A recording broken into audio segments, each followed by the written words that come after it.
for the first time, a science-based and culturally appropriate and effective mental health action plan. Violence leads to health and mental health impairment and social disability, and that there's an interaction between the recovery, economic development, and human rights. This is almost always left out of the medical equation. The relationship between health, mental health, economic development, and human rights.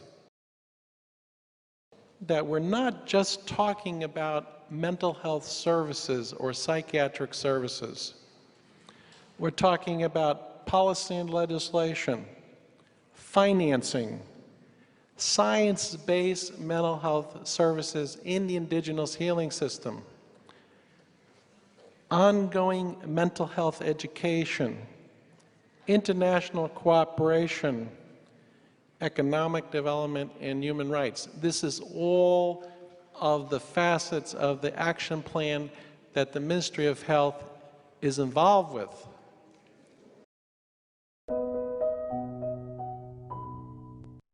La Caritas ha organizzato questo congresso con l'impegno storico con cui si confronta da sempre con i problemi e le povertà emergenti. Oggi, anche per la Caritas, non sono soltanto quelle più vicine a noi, come la informazione continua ci rende evidente, ma essendo ormai il mondo un villaggio globale, questo significa anche per noi interrogarci continuamente cosa possiamo fare e stimolare governi, Chiesa, società e scienza. I missed the very beginning of her discourse. However, what she's saying is that the world is becoming ever more a global village, and what we need to do is to ask ourselves what we can do on a scientific, social, and religious level. La domanda che ci vede uniti, tutti, crediamo sia quella che siamo consapevoli di trovarci ormai di fronte ad un avvitamento della civiltà che vede il ferimento sempre più veloce e più profondo di tante speranze, di tante vite e di tanti diritti calpestati e violati, perché le ferite invisibili che ne derivano, come quelle dello spirito che noi vogliamo mettere in luce, non toccano la carne, ma le corde più tese e sottili dell'intimo dell'uomo. There's a growing awareness that we need to have more hope for the rights of human beings that are being trampled on.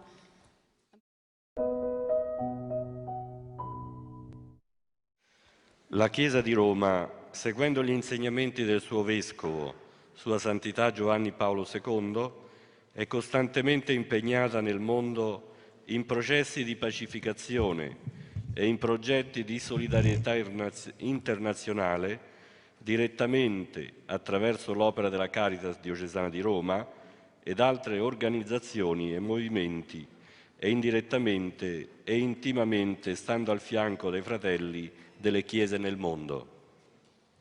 This project has seen the involvement of John Paul II and our other brothers of the Church in bringing peace. It is a project of international solidarity. La pace che siamo chiamati a costruire, infatti, è molto di più di un cessate il fuoco. The peace that we are aiming for is much more than just a ceasefire. È un sentiero che non ammette scorciatoie, ma che richiede un impegno deciso contro le ingiustizie e le povertà che sono nel mondo. It is a path that allows for no shortcuts towards the rectification of injustice and poverty. La ricostruire il tessuto sociale di una nazione, lenire le ferite invisibili, quelle che colpiscono l'animo, vuol dire aiutare le nazioni coinvolte a superare odio e rancore, sentimenti che rendono il passato più importante della speranza per il futuro, e ad aprire la strada al perdono. What we need to do is to reconstruct the social fabric and to heal the wounds and to work against hate and bitterness in the world.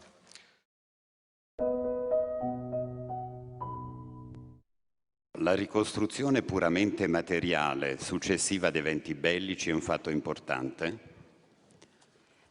Material reconstruction following conflicts, Ma non certo esaustivo al fine di riattivare la dinamica della società civile, there's also the need to reactivate the normal social dynamics, anche sul piano psicologico della convivenza tra le persone e le popolazioni diverse. on a psychological level for the coexistence of peoples. Infatti, specie in un'ottica di lungo periodo, Especially on a long-term level, una politica estera attenta al risvolto etico ed umanitario delle crisi internazionali a foreign policy that addresses humanitarian deve dimostrare di essere consapevole dell'importanza di curare la salute psichica has to show itself aware of the importance of mental health, di coloro che sono ancora in vita e costituiscono la base di partenza per il recupero della società civile. of those who have survived the conflicts and are at the basis of rebuilding the society.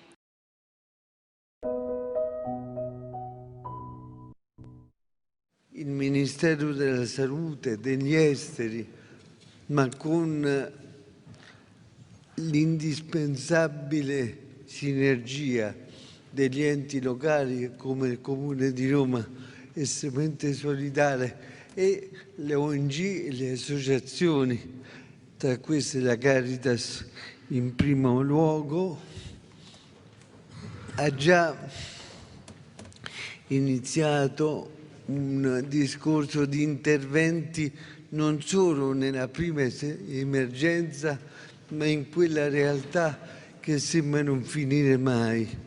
The Minister of Health, the Minister of Foreign Affairs cooperating with local agencies and NGOs and Caritas are making something real to help these people, and especially to help children that find very difficult to establish proper relationships within the society. Che qualunque intervento di aiuto anche psicologico deve tener conto delle realtà locali.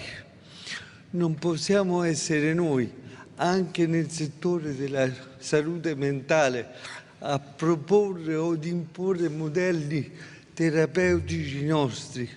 Dobbiamo far sì che quello che rimane della cultura locale sia valorizzato. I want to say one more thing. The help we provide has to keep into consideration that we cannot impose our own therapeutical strategies, but we have to support local culture. Quando si parla di salute mentale non possiamo mai disgiungere questo termine dalla pace. La guerra, il terrorismo, la violenza anche vicina a noi e l'indifferenza sono il contrario di quello che io definisco la salute mentale, che non è solo il benessere, è anche la sfida affascinante di accettare gli altri e anche di accettare noi stessi. Senza pace questo percorso non si può fare. Quindi coniugare solidarietà a pace non significa dire qualcosa e poi tornare a casa con la nostra aggressività. Significa davvero crederci dentro. Grazie.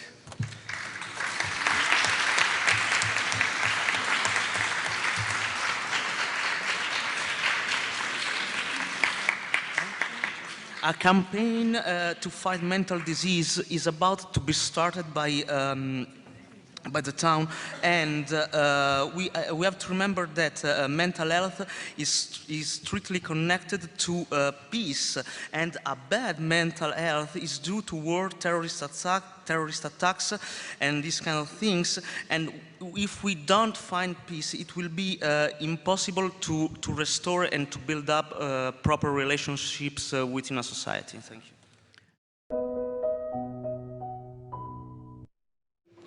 Il mondo purtroppo oggi è fatto di una guerra autentica, quella che si combatte con le pistole, e di una guerra che è fatta di un dolore permanente. There are two wars happening today, those that are fought with guns and those that are fought on a psychological level. Non si può combattere solo la prima, bisogna combattere anche la seconda. And we need to fight both these wars. Perché paradossalmente è più facile finire la prima che la seconda. Because paradoxically, it's much more easy to end the war of arms than the other war. E quella guerra lascia segni di odio, di rancore, di dolore che durano per decenni e forse per generazioni. Because these wars leave signs of hate and bitterness that last for generations to come. È per questo che io guardo con grande interesse al lavoro di questo vostro congresso, di questo vostro incontro.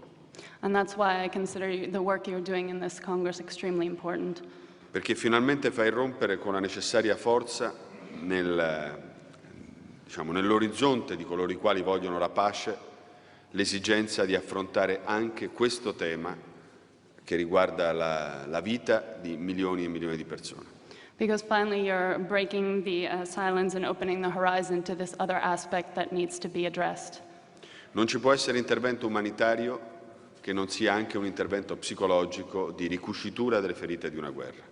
There is no such thing as a humanitarian effort that does not take into consideration the psychology and the psychological scars. Bisogna finire la guerra delle armi, ma anche la guerra degli incubi. We have to end the war of arms, but also the war of nightmares. Cercheremo di farlo insieme. Grazie e buon lavoro. We will try to do this together. Thank you, and I wish you good work.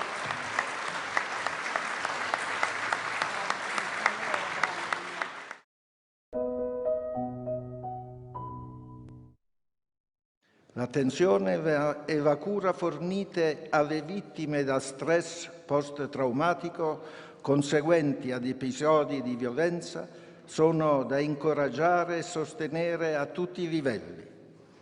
Soprattutto la comunità internazionale deve manifestare una maggiore disponibilità nell'aiutare i governi locali nella loro azione di tutela delle vittime. Anche la Chiesa Cattolica, con i suoi innumerevoli centri, saprà manifestare una concreta e generosa solidarietà. La presenza tra i membri del comitato promotore del Project 1 Billion della Caritas di Roma ne è una prova assai eloquente e significativa. The attention and treatment and care taken with the victims of post-traumatic stress following episodes of violence must be encouraged and supported at all levels. Above all, the international community must show itself more ready to help local governments in their actions to protect the victims, as the mayor already emphasized. The Catholic Church, too, with its many centers, must give concrete and generous solidarity to the victims. The presence of the members of the committee who are backing the Project 1 Billion and Caritas of Rome are an eloquent proof of this.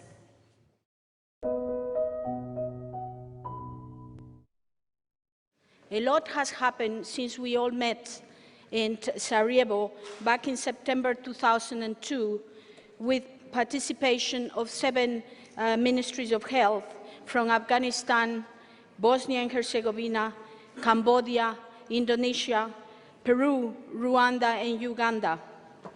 Project 1 Billion was conceived at that memorable meeting in Sarajevo as a critical next step. An action plan and a science-based book of best practice was also proposed. The Rome meeting was seen as the halfway point toward the implementation of a global mental health action plan that is science-based, culturally adaptable, and cost-efficient.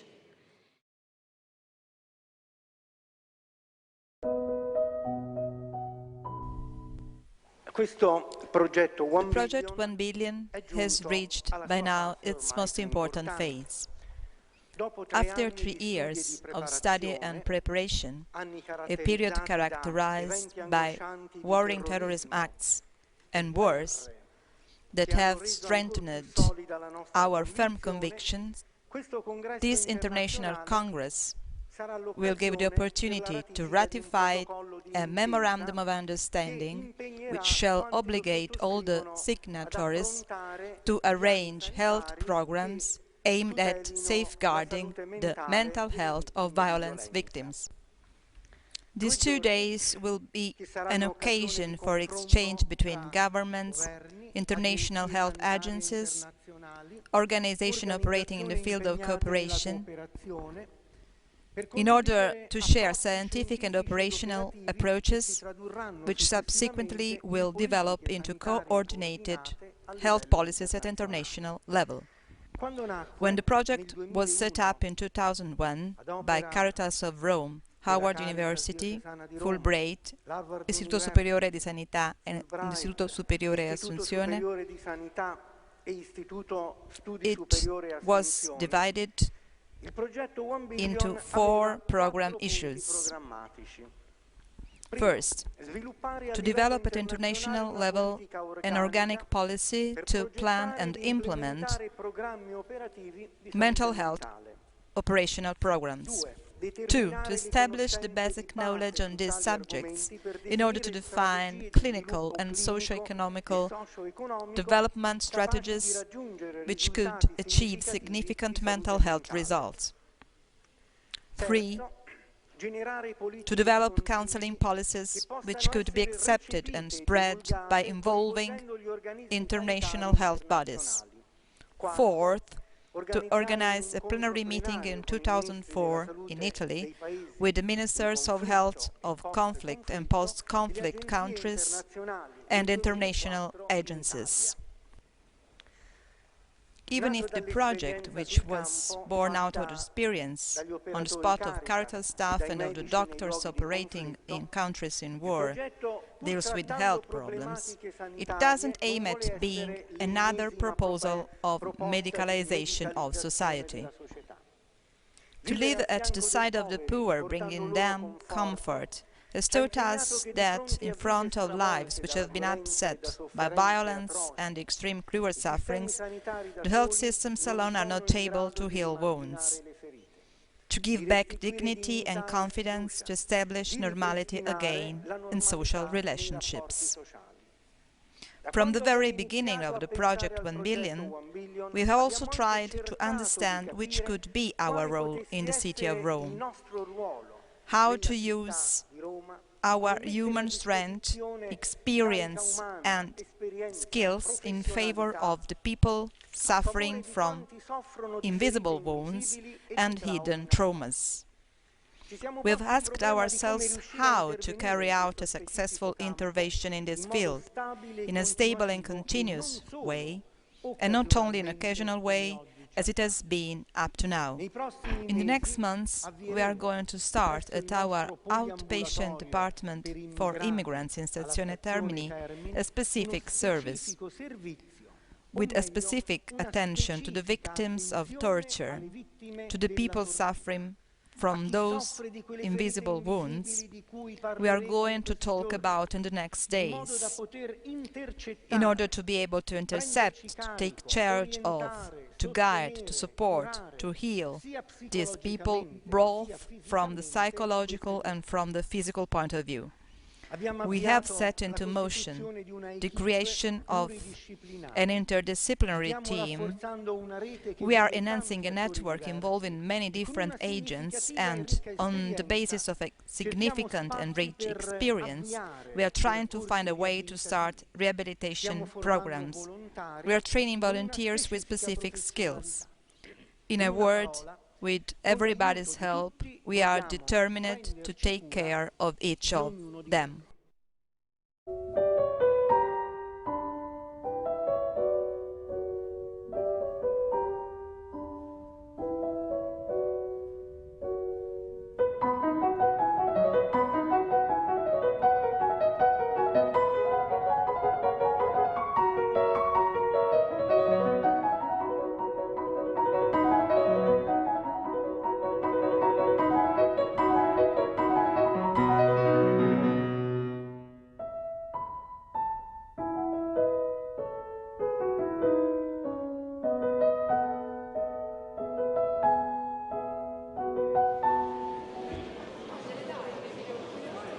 pandemic, I would like to stress about the training of general practitioners. Probably up to now, in all over the countries, we missed the opportunity to train students during their training program.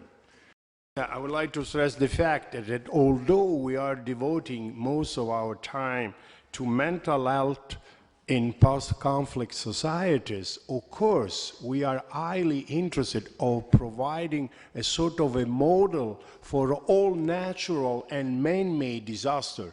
And again, the problem of children, the problem of abuse, drug of abuse is related to all sorts of trauma.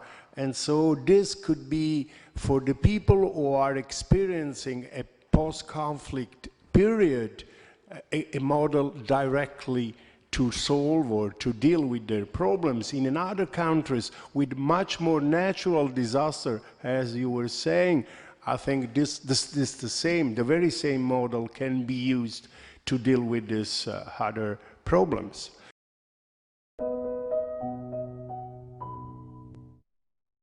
The aim of this Congress for us is to share with you our experience and to get from your experience and to improve the mental health service in our country.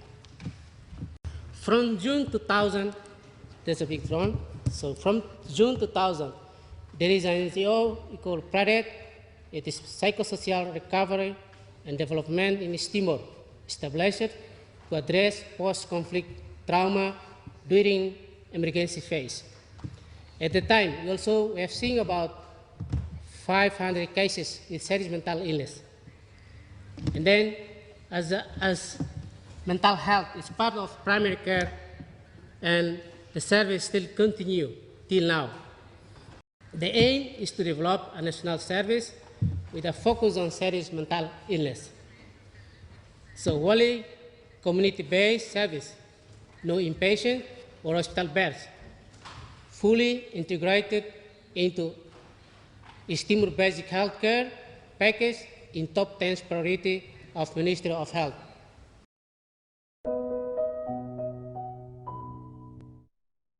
We have really good experience, especially in the one pilot project with Harvard refugee trauma in the central Bosnia, one in central Bosnia area, where we trained the family physicians about mental health. We train these people to recognize the trauma, PTSD, and some other important illness.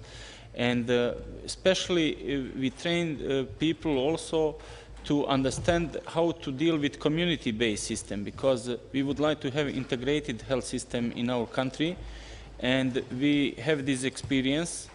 And now we build peace through one, we build reconciliation, we build collaboration through the mental health project. And this is good experience, how we can use mental health as a tool for peace, reconciliation, and collaboration. And I would like to propose to give also space in your document about inter-country and regional cooperation. Especially, we would like to suggest to create a database of the expert, real expert from the field, to create one database of the expert from the post-conflict and conflict country, that we are able in the future to prevent conflict, to use this expert from the field with different experience.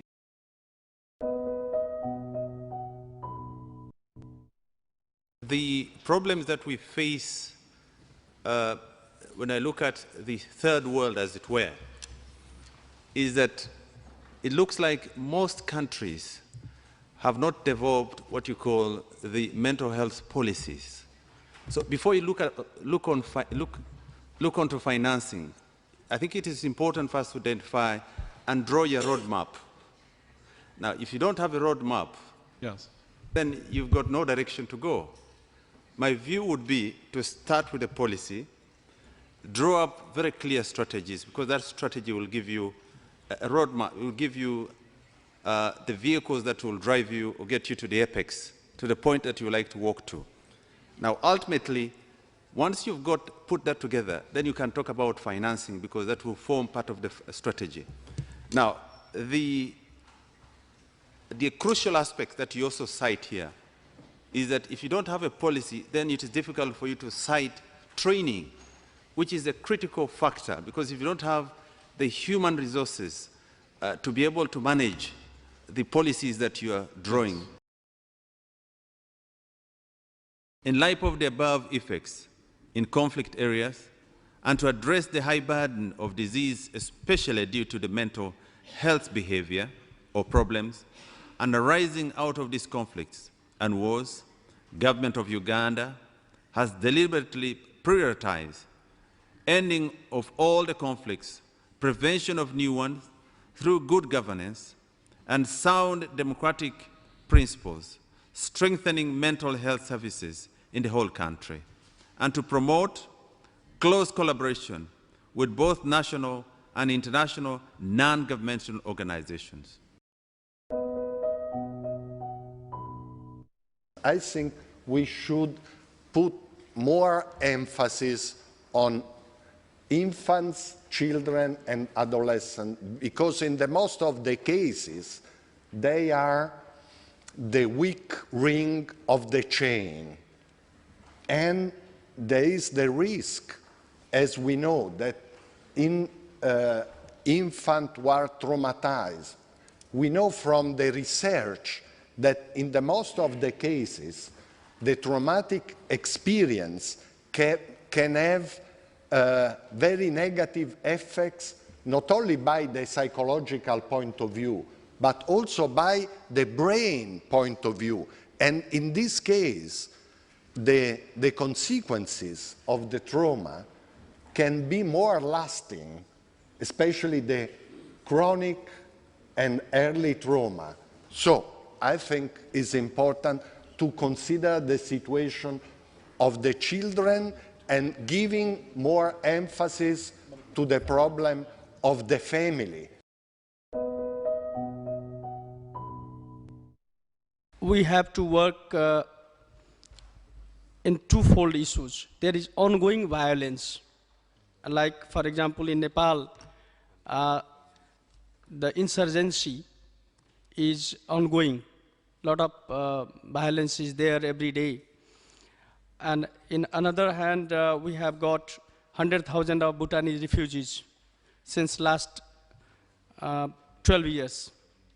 So we have to have certain plan to combat both, for the recovery, the traumatized population, and to address the issues which are occurring day by day, and in such a way that should lead towards the peaceful solution too. I think collaborations, resources, and other things should be diverted to have integrated approach, and the available health manpower, paramedics, nurses, community health workers should be trained to work in the spot, even in the rural areas, because the magnitude of the problem is 15 to 20% of general health issues. So this is all my comments. Thank you very much. Thank you very much. Can I go ahead?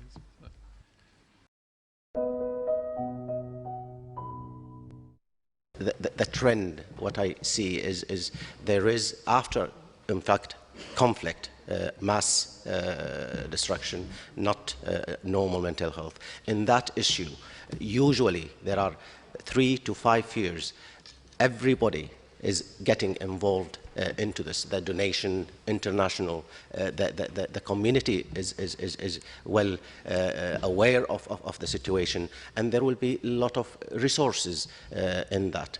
But coordinating these resources, this is the problem. And usually the cost effectiveness of the dollar in treating the psychiatric illnesses regarding mass conflict, it's really wasted. And then after 3 to 5 years, the trend is then everybody forget about it. The resources get scarce, and then when they realize that, there is no resources. And I think that's it. In fact, after the conflict, if we get these resources that at hand, from either internationally or internally, well spent, then we will be able to treat lot of these victims. Thank you.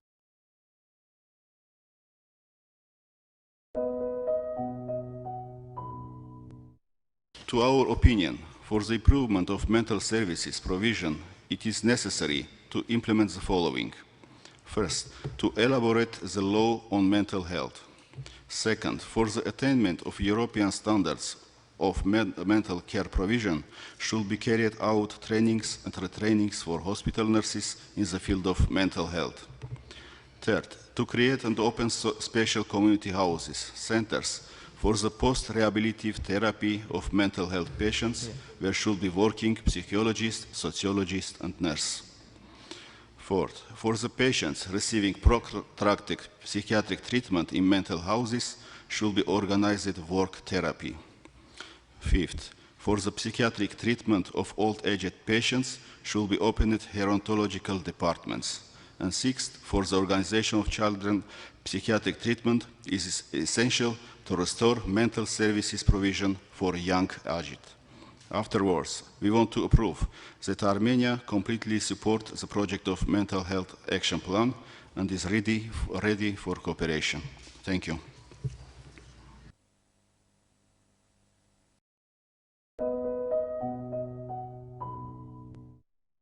The Republic of Macedonia is in deep reforms in the health sector, and that includes mental health services. We have already drafted our national policy document and the law on mental health, and that way we have provided for the legal and policy framework of the reforms. Mental health reform builds on 3 pillars: policy and legislation, best practice and research based on multidisciplinary and intersectorial approach, and continuous improving of the education on all levels with the promotion of healthy lifestyles. We are working on the new curriculums for all levels of medical education, including also other professions, to sustain multidisciplinarity. The main achievement is providing peace and stability through strengthening joint work in this area, showing each other a clear picture of the damage done and finding joint solution on the regional level. So we clearly stress that proposed mental health action plan on this conference is indeed very needed starting point, and we really strongly support it. But not just as a document. We really support the activities that it contains to be implemented in practice. That is why we would like really to stress that the issue on financial resources is very much difficult to be solved on national level.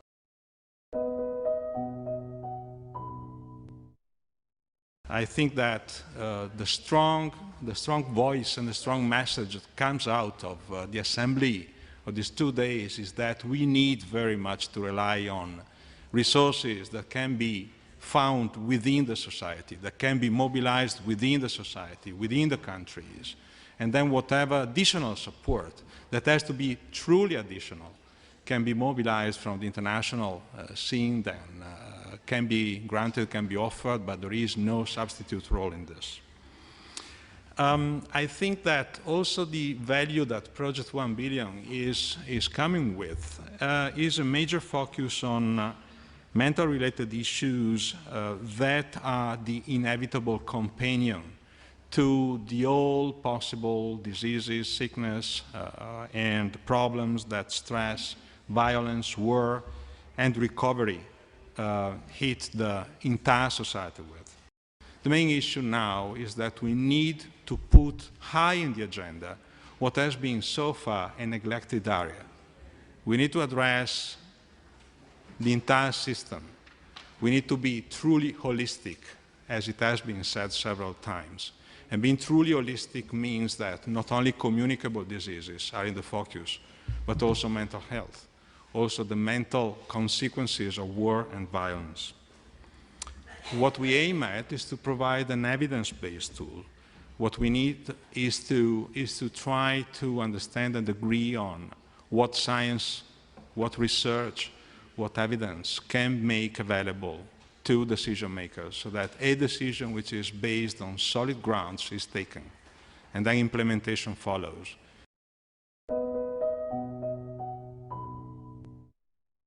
Now I'm very interested to hear about the interdepartmental support, interdepartmental cooperation.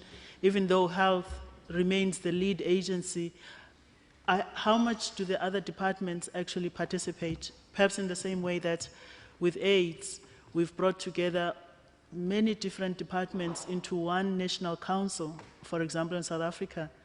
I would imagine that there would be a need, even for mental health, in support of the last speaker, to have other departments, social development department, education, labor, all of those departments, even defense and security, working together in one council with health as a lead agency.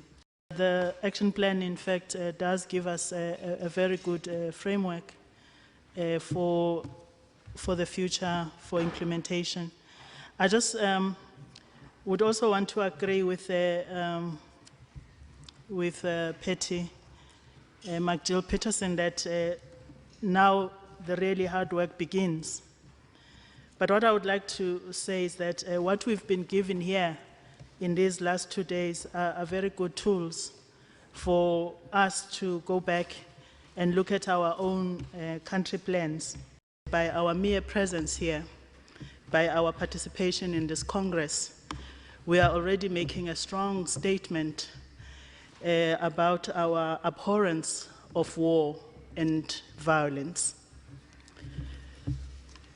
We have seen the impact of war and armed conflict in my own country, in South Africa, where we are recovering from many, many years of devastation and neglect of our people. Developmental peacekeeping mitigates the failures of current peacekeeping interventions to resolve resource-based conflicts by focusing on the developmental and economic nature of not only the source of conflict, but also its resolution. It also places great importance to the need to address comprehensively issues of social, economic, and gender inequality. It provides a mechanism to reduce the delays between the start of peacekeeping and the implementation of post-conflict reconstruction or peace-building activities by rolling these processes into one. We believe that this comprehensive approach to peacekeeping, including the disarmament and reintegration of ex-combatants, is the only sustainable way to peace. Through the effective integration of these processes, it creates the capacity to accelerate the creation of sustainable peace through economic, industrial, and social growth. This will have a positive impact on the healing processes of war victims in that it accelerates post-conflict recovery and provides opportunities for victims and displaced people to be absorbed and integrated into a viable peace economy. While South Africa has taken major strides in the past 10 years of our liberation, we recognize that a lot of work still needs to be done. There are many lessons that have been learned and mistakes from the mistakes that we have made.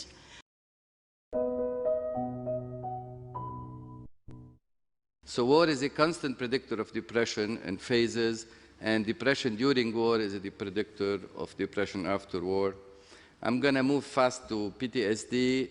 This is 1 year prevalence of PTSD, and that doubled from 2.5 to 6% in that severe episode. Again, previous PTSD is a predictor, and war is a predictor. So you have to keep in mind what you bring with you again. Next, please. Next. So that's a first community-based prospective studies that we know about. Depression is very common, much more common than PTSD, and we want to alert the audience to that. We might be giving too much importance to PTSD as an acute thing.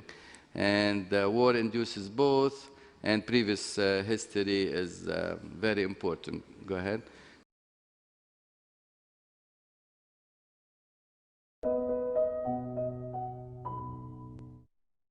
The contribution I will seek to give reflects my own experience and the experience of Caritas, a very limited field. Here in Rome, we talk about just the local situation, but in its manner, it does not involve being an NGO, but rather Caritas in Rome tries to focus on a culture of peace. We are convinced that this can be achieved if we become directly involved in the problems, if we truly address issues. We are convinced that it is possible to provide good training based on life.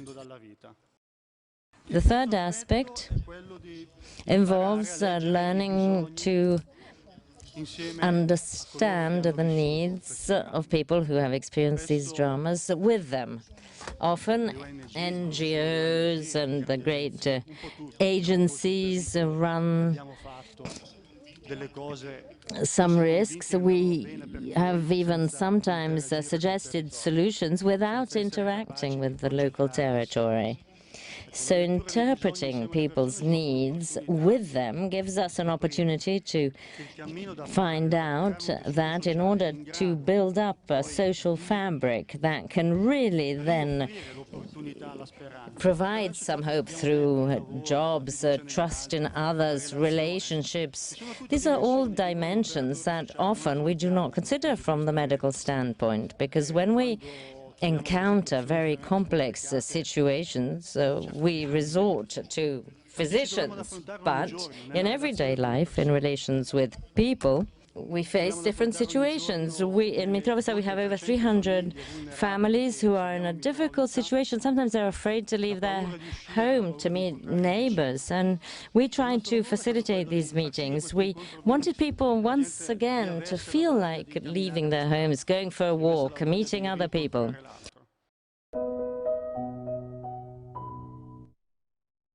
The problem of torture is sadly a very topical issue, as we have seen even today, as we have heard even today in this conference. In many parts of the world, we find behavior that is damaging to the right to freedom, both at a physical and mental level. Indeed, it is not by chance that even recently, during wars, we have learned about many situations in which torture, carried out in different ways, has been and still is a commonly practiced method. The consequence is that rehabilitation centers are insufficient in treating the many people who require treatment.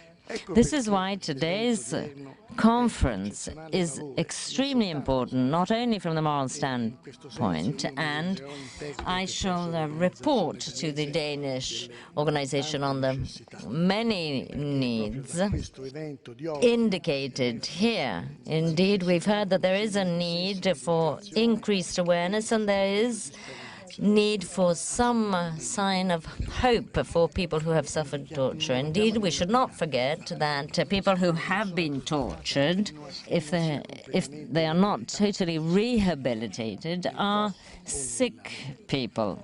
And nobody can be poorer than someone who is sick, as St. Francis has said.